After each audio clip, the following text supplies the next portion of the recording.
point up. Now, what's going on there, YouTube? This is SEL0320 representing JVS. I'm back here again for a TV show spoiler-filled review for The Vampire Diaries. This is episode 13. This Woman's Work.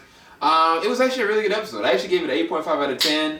I loved a lot of different things about it, but I'm going to go ahead and dissect some of the key things. I have to talk about the end, first off. Like, the end and the build-up of, that Stefan, from the flashbacks, that he gets marked, but you don't know how it happens.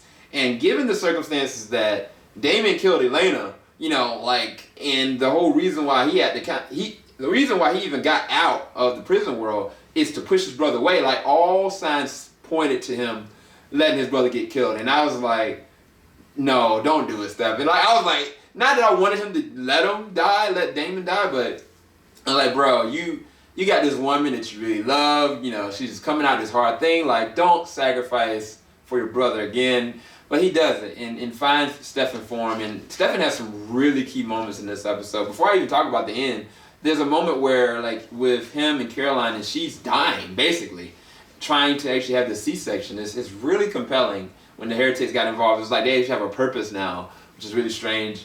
But he decides to go into Caroline's mind and ease her mind and basically, calm her, and that's part of the reason why she's able to kind of get through it. Even though Bonnie jumps in and helps, it was him that really kind of quieted her mind. And I really loved it. It was a beautiful sequence. It reminded me of when Damon and Elena were together, and I really loved that part about this episode, especially what Stefan did. It was really sweet. But Stefan sacrificed himself for his brother, got stabbed with the spear, and this chick is on some steroids. I'll talk about her in a little bit, but he has to run because she's gonna hunt him down. Like, he's marked, essentially. And he knew that he had to leave for her. And it's really sad because when Damon, was talking with Enzo, he finally understood that Enzo had known that Elena's still alive and that he didn't kill her. He was hallucinating. That's what I kind of thought, because Tyler ran out really quick, and I was like, there's something else going on. It was really strange to me, the whole entire sequence, but that was an interesting moment in itself. But then 3 years later, like, you find out that Caroline is going to meet up with Klaus. And I mean, the preview shows like Stefan going to meet up with Klaus too. And I was like, yo, this is gonna be really awesome. I don't know at what point this takes place though. That's the thing that kind of bothers me. I don't know if this takes place 3 years later or if this is taking place like in the now, or it's a blend of the two. But either way, for him to say he's going to New Orleans, or she's saying he's going to New Orleans to see a friend, I knew it was instantly going to be Klaus. And I was like, if she's getting his help, then it's going down. This chick's got to die, basically. So, getting on to Rayna, I loved her backstory. I actually loved, like, her devotion to her dad and what happened to her dad. It was really compelling. She's really fierce. I mean, when I saw the sequence when, like, Enzo, for whatever stupid reason, thought that he could lock her up, and he was like, dude, like, you can't do anything back. Because she was kind of pushing her hands up against it because she's super strong. And she starts, like, kind of punching it, and, like, just bleeding in her hands. I was like, yo, this chick is crazy.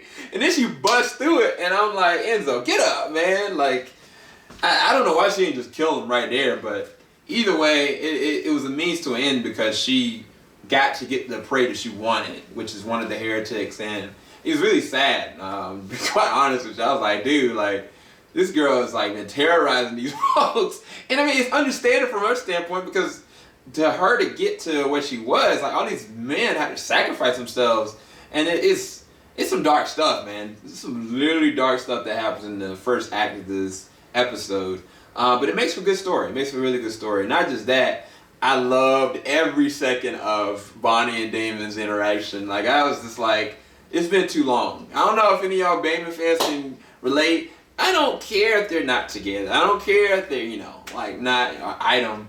Their friendship and their chemistry is beautiful. I love looking at it. Like, it's just, when she was, like, ragging on him about, like, being with that girl and, like, this is a good thing that you're dating. There's nothing wrong with that. That's what Elena recommended. I was like, is she alluding to something?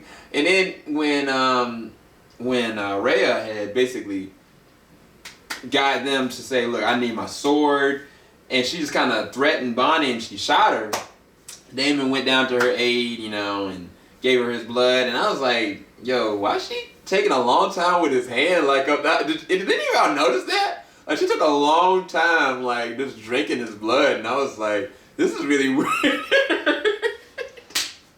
I mean, I thought it was really cute, but it was really weird at the same time. But either way, I loved their interactions. I loved, like, Stefan's ultimate sacrifice for his brother. But then just, like, where this is going, getting the originals involved, whoo, it's gonna be crazy. It's gonna be magic. I can't wait. Either way, hopefully y'all enjoyed the spoiler review for The Vampire Diaries. Like I said, I gave it an 8.5 out of 10. This one was work, and I'm not talking about the Maxwell song. Talk to y'all later. JVS, we ain't gonna stop. Peace, y'all.